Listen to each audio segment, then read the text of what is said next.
miss lunch, right? All right. So I'm actually not a very good public speaker. I'll go ahead and declare that. So most of this is written down. I'm learning to do public speaking the more I'm involved in the work in Malawi. So, hi everyone. Um, so I'm actually still nervous, but I'll work my way through that. Again, I wasn't a trained public speaker, but I just feel like, in life, God, makes us greater than we're ever going to be, assuming that we really are on our own. So I've just taken this on and just believe that God will speak through me today. So, if you put me in any room on any given day and with highly accomplished, educated people, college students, high school students, I'm usually going to be someone that as people talk, I will always feel a little bit intimidated. I tend to shrink. And generally, I will convince myself somehow that I don't belong in that club. So this happened about 2 years ago when I met Dr. Paul Osteen. He's a renowned cardiovascular surgeon. He's also a co-founder of Mobilizing Medical Missions, which does conferences every February here in Houston. I had attended a luncheon for medical missions. I was actually invited there by a nurse friend of mine, Morgan Fisher. She came to Malawi with me on one of our medical mission trips. She was going to introduce me to a group of people who were doing wonderful medical work in other countries, and they had sponsored her trip to Malawi, so this was supposed to be my way to be able to introduce what we're doing in Malawi. And I was asked there to speak for about 5 minutes on our work in Malawi, and it was a round table, and I had spent a significant amount of time listening to people at that round table sort of yeah, never mind, that's good. Anyway, so I had sat at a meeting and listened to everybody talk about all the wonderful, amazing things that they've been doing in other countries. Very quickly, as usual, I started to feel very small. I started to feel that I was the least accomplished person in that room. I started to feel that our project was very small. We had a minimal amount of donors. People were talking about hundreds of thousands of dollars that they've been able to raise, something that I hadn't been able to do. At the end of that meeting, after I gave my 5-minute synopsis, I sat in a corner because I didn't expect anybody to want to have a conversation with me because I didn't have much to share. And soon after that, Dr. Paul Osteen actually started walking towards me. I was standing next to Morgan, and I assumed there was probably somebody right behind me who was more important, had more innovative ideas to share. To my surprise, he walked right up to me and Morgan, and he introduced himself and asked me to attend the Mobilizing Medical Mission trips, the Mobilizing Medical Missions conference that was going on that year. And he also decided that I could, have a space for a booth for free that I didn't have to pay for. Free is always good. And so I was excited to have that. So this is me that year doing a booth presentation at Mobilizing Medical Missions. A year after that, he actually called me and said, I think you should be a speaker at Mobilizing Medical Missions. And I said, oh no, you got this wrong. I don't speak. I don't stand in front of people and give public speeches. You probably want somebody that's a little bit more profound. And he said, no, I'm actually going to have you speak at one of the plenary sessions. So this was a Lakewood church. For those of you that are familiar with that, it's a huge church, and there were a lot of people, so I was intimidated.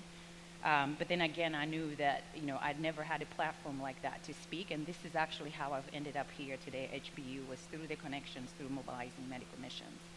But generally, just as a word of encouragement, moments like that, where I find myself on a stage like this, is usually when God really reminds me that who I am is not defined by me or by people around me or the circumstances around me, but it's really, truly by God himself. It's because of God that I'm standing here as a young girl who grew up in a small village in Tonje in Malawi with no promises of a bright future and found herself in the United States of America living her dream as a gynecological oncologist. And I'm now standing in front of you today, truly honored, and I'm truly humbled by his grace.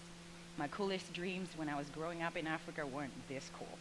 So this is a very cool moment for me. So I was born in Malawi, and I'm the oldest of 8 children. And if you're wondering where Malawi is, I have realized over the last few years that when I say to people that's where Madonna adopted her African babies, that's usually when the geographical location of Malawi becomes suddenly very clear to a lot of people who usually don't know or have any idea where Malawi really is. I spent my childhood in a small village called Tonje. Slide. And like most Malawian villages, Tonje was plagued with poverty, disease, lack of basic access to needs of life, and I received most of my primary school education really literally under a tree.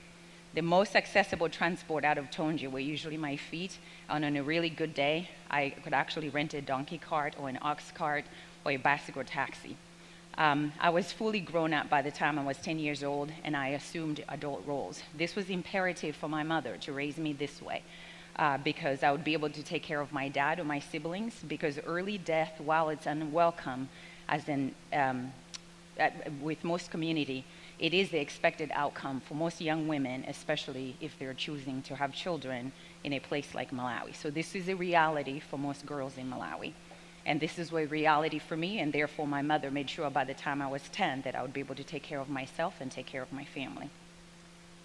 So meet Mary and Timothy. 3 years ago, 13-year-old Mary walked a long way from her village with her brother Timothy to an HIV clinic where her mother used to receive treatment. She came to return the leftover prescriptions that her mother would no longer need because her mother had died. Her brother had malaria, very severe anemia, and was requiring blood transfusion. Mary had actually become Timothy's mother at age 13. She did all the bedside care, made sure her brother ate even before she even fed herself, and nursed her brother literally back to life and back to health. The sharp medical personnel at the HIV clinic followed up after Timothy was discharged and realized that the children were literally on their own. No one in their community wanted and would be able to take care of them. Mary was often beaten when she went out looking for food, and that smile was soon gone. She had health problems of her own, and in despair, she actually stopped taking all her medications, hoping that her disease would progress and it would just end her suffering. Through contact with a missionary doctor friend of mine who was following the children, Mary and Timothy are now living at Potawera, which is our facility. And so my life in Tonje was much like Mary and Timothy. We struggled for basic needs of life. Clean water was a luxury that we didn't have. We shared our drinking water source with goats, cows, chickens. When rains failed, we would dig in the sand until we reached some water source and waited for hours to fill our buckets. I still feel very overwhelmed today as I see at the same age that my children are that I was when I was younger. They now sit at the beach on a luxury vacation by my definition, and they're digging in the sand to reach water just for the fun of it. We did it as a way to actually survive. Hunger was a pain that became very much part of the way we lived. With droughts, our crops would usually fail and food would become very scarce. I remember trucks coming to our village in one of our worst droughts filled with bags of corn that were red, white, and blue colors. We stood in long lines with other desperate families and children hoping that we would make it to the front of the line to get corn before it ran out. I remember the corn would run out, and I would see mothers with babies strapped on their backs. They would flock to the front of the line, sobbing and begging for any small amount of corn that they could have just to be able to feed their babies. These were moments that I would often wonder if God had forgotten that there were still people that were living in Tonje. My dad was an educated man. He was a clinical officer. He attended seminary to be a pastor. He provided our village with medical care during the week and spiritual care on weekends.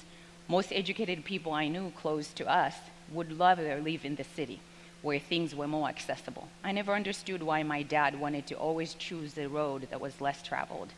He would often remind me that God wanted us in Tonje, that God had a plan for us there. He would quote Jeremiah 29:11, "For I know the plans I have for you, declares the Lord, plans to prosper you and not to harm you, plans to give you hope and a future." This was always worth an eye roll for me. And I rewarded my dad's sentiment by telling him I will make sure to turn down any marriage proposals from any man that ever wants to be a pastor. At age 14, I was the first student in over a decade from Tonje village to be selected to go to 9th grade with a full scholarship to a prestigious boarding school that was in the city of Blantyre in Malawi. I was the pride of my village and my parents. I packed my small cardboard suitcase with 3 outfits, my uniform, my very first pair of red leather pumps, which my dad had sold some bags of beans to get me there. When I reached Blantyre Secondary School, I soon realized I actually didn't really belong. My village life experience was unlike most of the kids that were in the city.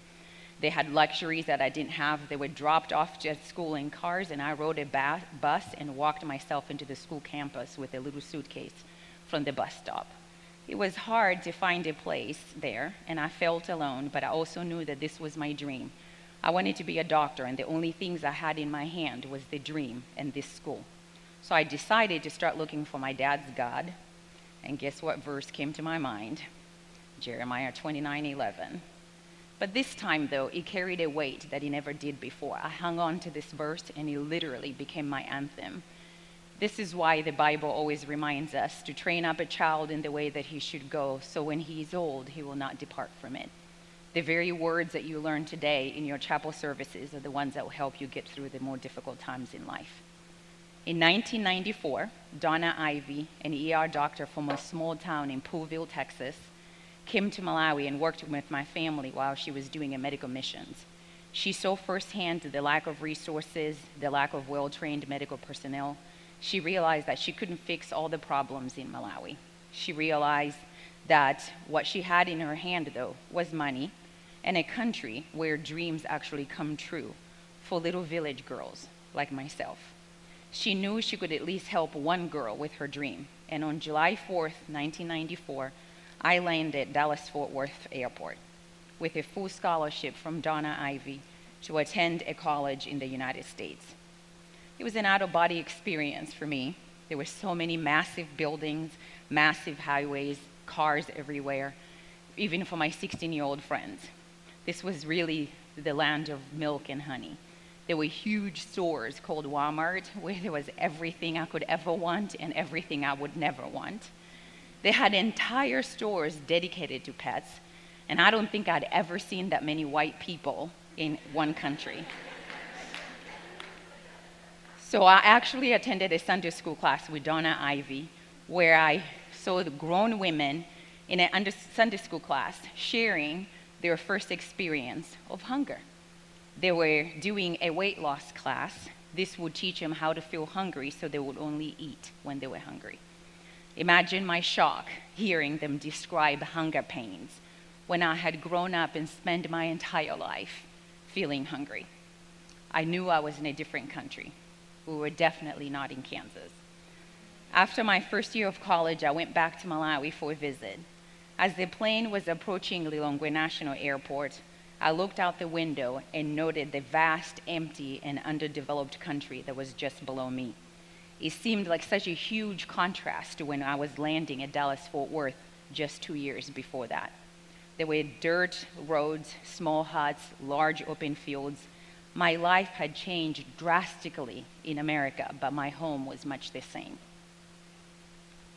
I went to watch my father work in the clinic, and I became acutely aware of how little he had to treat people who were very severely ill.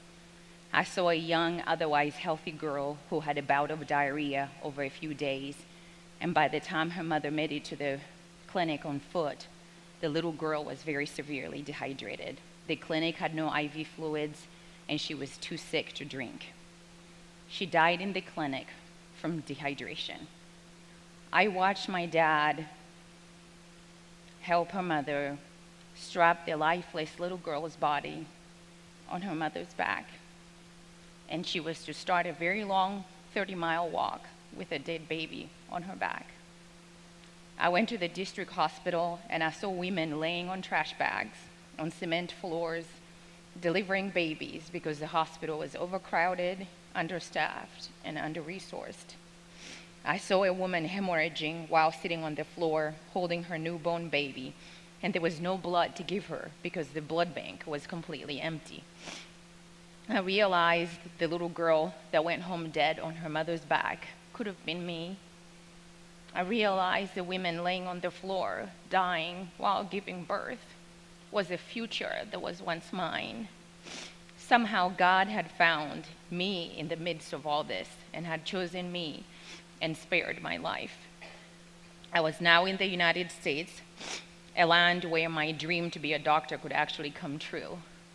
It was this realization that was the birth of a new awareness for me. I now knew what my country needed, and it was the birth of a new dream and a search for my purpose. I started to ask God, why me? What can I do? I was a stranger in the United States with minimal connections. I'm still a village girl. I have empty hands. What do you want me to do?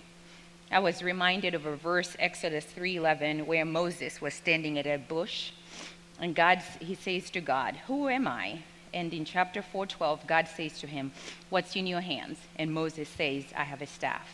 And the rest of that is history. What God really wanted was to just let Moses know that if he says yes, he could use whatever he had, including the staff in his hand. No matter how small it is, God could fulfill his purpose using it. So I finally decided to say yes, here I am, send me. While I was in medical school, a group of friends of mine, through Christian Medical and Dental Association, we collected some items from people that wanted to throw away. We were able to sell in a garage sale $1,500 worth of items, and we found a matching donor, and with $3,000 bought property outside of Salima in Malawi. This was a way to solidify for myself that I was willing to go where God wanted me to go. I had no means, no money, but I just believed that one day this land would be used. 7 years later, the land became home to Portaria Safe Haven. It's a Christian mission organization. We have a home-style orphanage with 126 children. We have 12 mamas who love and care for these children. We have a school with over 300 children from the village and from the orphanage who wouldn't have access to education. We have a medical clinic that sees 200 patients a day, and we're soon about to open a birthing center. We have agricultural programs growing corn, rice, peanuts, vegetables to feed the children at the orphanage. We have chickens and goats for meat. Don't get attached to goats when you come to visit Malawi. They will end up on your lunch plate. We will soon start construction of a high school with technical training to provide higher education and opportunities for these kids. I once heard someone say, developing countries are made up of entrepreneurs. Does anybody have Kleenex? No? No? Okay. Developing countries are made up of entrepreneurs, visionaries with social justice and equity. They have the capacity to be able to be part of the economic developments of their country. So this is Joseph on the left. His dream is to own a real sound system one day. For now, he has created a stereo sound system from electrical wires that he picked up from trash. Thank you. An old plastic water tank and an old radio that he repaired and placed his own wire antenna and powered this with a small solar panel. Now, when he plays it at school, I'm not sure that the teachers are big fans. But I think, he's destined for greater things. To the right of that are a group of young men in Malawi who live in a village. They don't have many resources, but somehow they figured out how to create a pool table from sticks and from mud.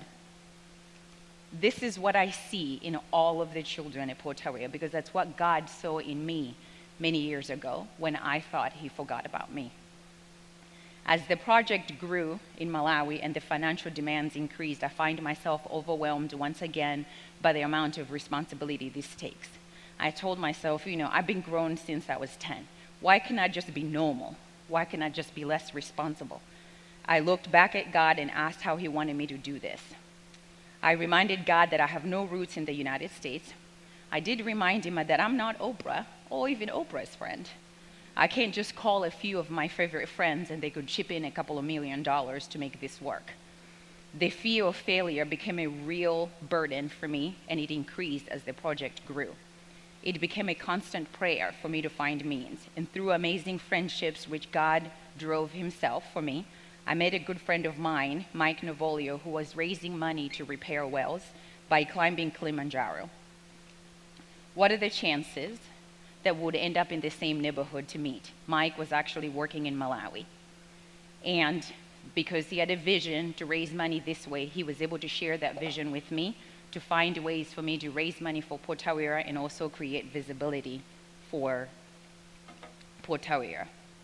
In 2016, along with my friend Mike and his clean water climb, I used the feet that had once walked and run many miles in Tonje and the stamina that used to help me carry 40 pounds of water tanks on my head to climb Kilimanjaro and summit Kilimanjaro for Malawi and for my people.